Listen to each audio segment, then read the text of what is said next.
cumbu atau cium ya, atau jima di bulan Ramadan.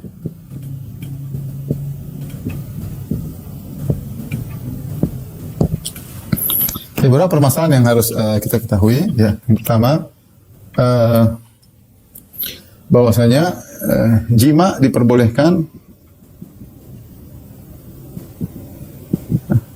sejak terbenam matahari. Ini waktunya boleh ya, hingga terbit fajar. Allah Subhanahu wa taala berfirman, "Fal ana bashiruhunna." Ya, kata Allah, "Fal ana bashiruhunna." Sekarang di malam hari gaulilah istri-istri kalian. Sekarang maksudnya di malam hari, bercampurlah dengan istri-istri kalian. Bercampurlah dengan istri-istri kalian. Istri-istri kalian. Kata Allah, "Wa kulu washrabu hatta yatabayyana lakumul khaytul abyadu minal khaytil aswadi minal fajr." Ya, hatta yatabayyan. Yatabayyan al-khaytul abyadu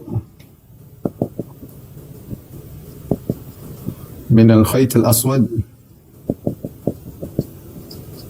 minal fajr. Yaitu boleh hingga terbit fajar. Intinya hingga terbit fajar. Fajar. Terbit fajar maksudnya azan subuh. Azan subuh. Nah, ini menunjukkan bahwasanya wanita, seorang suami boleh menggauli istrinya kapan saja di antara waktu ini. Ya, meskipun ya, jadi menunjukkan boleh menggauli, boleh digauli ya. Ya. Meskipun hingga sedetik sebelum azan subuh. Ya. Boleh, karena Allah mengatakan silakan berhubungan makan dan minum. Allah gandengkan. Fal ana bashiruhunna wa batagu ma kataballahu lakum wa kulu washrabu. Sekarang gaulilah istri kalian, makan dan minumlah sampai terbit fajar. Berarti sebagaimana kita boleh makan dan minum sampai sedetik sebelum azan subuh, demikian juga boleh menggauli istri sampai sedetik sebelum azan subuh. Kalau sudah azan harus berhenti ya. Nah, ketika seorang boleh menggauli istrinya sampai sedetik sebelum azan subuh, jika demikian, maka kemungkinan besar tidak sempat mandi junub ya, ketika azan. Namun tetap berpuasa. Sebagaimana sudah kita jelaskan tadi, berpuasa meski mandinya ditunda. Mandinya ditunda karena mandi itu berkaitan dengan sholat, ya. Ditunda, ya. Ini saya mengingatkan bahwa masalah jima diperbolehkan hanya malam hari. Maka seorang waspada jangan sampai dia berjima di siang hari, terutama yang baru pengantin baru. Hati-hati. Alhamdulillah malam panjang ya. Malam panjang, siang jangan sampai melanggar ya. Apalagi kalau kita di Indonesia ibadahnya malam cuma sebentar, paling 1 jam. Sholat itu sudah banyak masjid yang cuma setengah jam, banyak masjid cuma 20 menit sholat tarawihnya. Beda kalau kita di Arab Saudi sana, apalagi 10 hari terakhir kita sholat malamnya lama, sholat tarawihnya ronde pertama 2 jam, ronde kedua 2 jam lebih ya, sehingga letih ya. Kesempatan malam untuk berhubungan dengan istri pun tidak banyak ya, karena belum perjalanan ke Masjid Nabawi, belum pulangnya. Tapi kalau kita naik air malam panjang, maka ngapain kita melanggar kemudian berhubungan di siang hari ya. Ini yang pertama. Jadi ini yang diperbolehkan, berjima di malam hari. Yang kedua,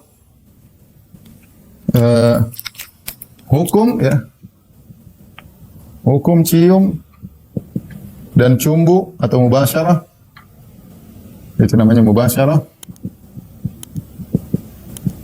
di siang hari. Aisyah berkata radhiyallahu ta'ala anha, kana Nabi sallallahu alaihi wasallam yubashiruni wa yuqabbiluni wa huwa sha'im wa kana amlakakum li irbih. Adalah Nabi menciumku dan mencumbuiku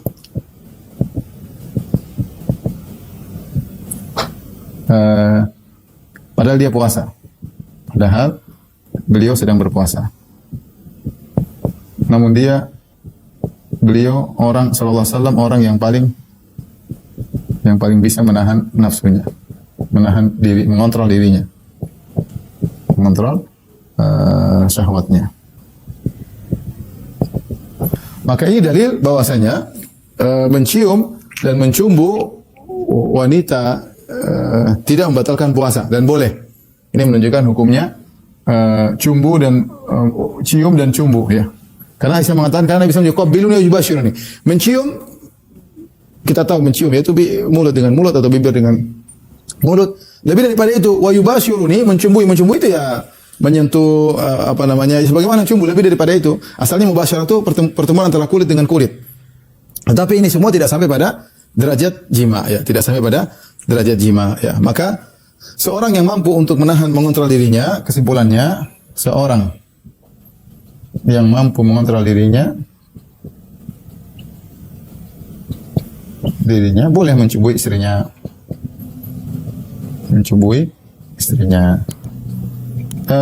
Menunjukkan bahwasanya Nabi SAW meskipun dalam kondisi berpuasa tetap mesra sama istrinya.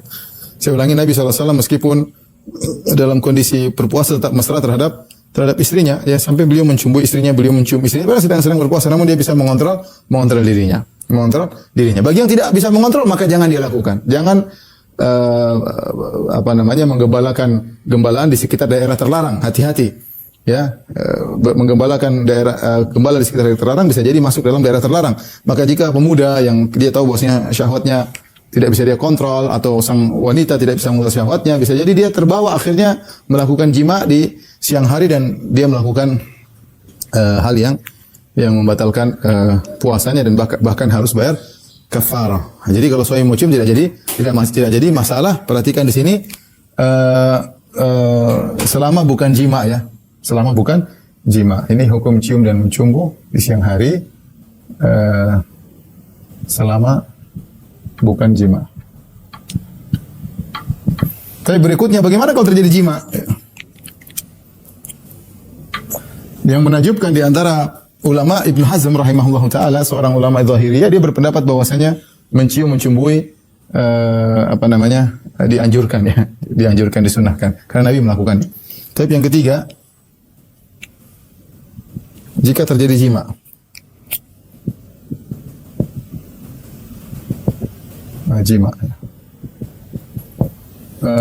jika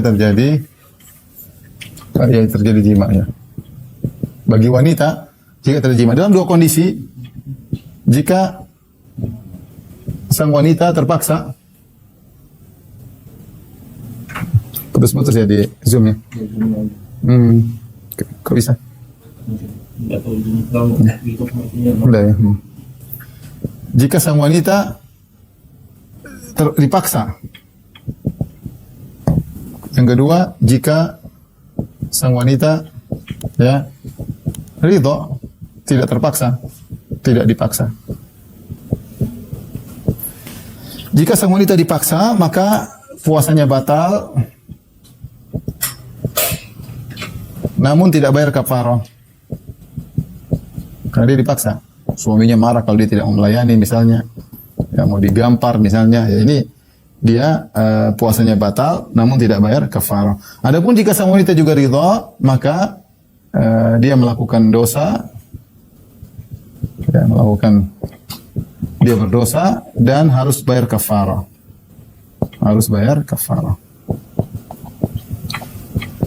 Kafarahnya sebagaimana dijelaskan, yaitu berdasarkan urutan.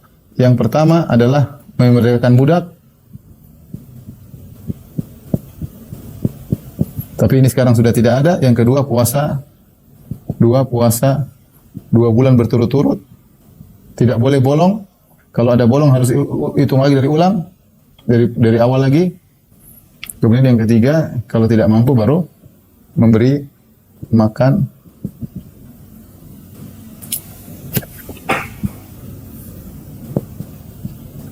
makan 60 orang miskin. Jadi perhatikan sini, hukumannya berat bagi orang yang sengaja berhubungan di siang hari di bulan Ramadan ya. Kalau dia dipaksa ya dia tidak berdosa dan dia tidak bayar kafarah karena dipaksa. Tapi kalau dia ternyata ridho dengan suaminya, maka suami bayar kafarah, dia juga bayar kafarah karena dua-duanya pelaku. Ada khilaf memang, tapi pendapat yang lebih kuat dua-duanya bayar kafarah ya. maka apa kafaranya memerdekakan budak. Kalau tidak mampu puasa 2 bulan berturut-turut. Ingat, puasa 2 bulan berturut-turut ini harus tidak boleh bolong. Dia hanya boleh bolong kalau ada udzur syar'i sebagaimana puasa Ramadan. Misalnya dia sakit maka boleh bolong. Misalnya dia bersafar maka boleh bolong. Tapi kalau dia sudah puasa 50 hari kemudian bolong tanpa ada udzur, maka harus hitung ulang lagi dari awal. Dan ini berat. Puasa 2 bulan berturut-turut. Kalau dia tidak mampu, maka memberi makan 60 fakir miskin. Ya ini hati-hati, waspada.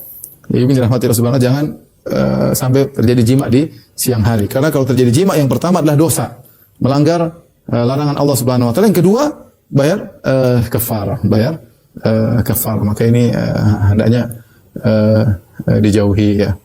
Ini apa namanya? Adapun jika wanita misalnya mimpi basah, sebagaimana laki mimpi basah, ya, maka puasa tidak batal dan tidak mengapa, dan dilanjutkan.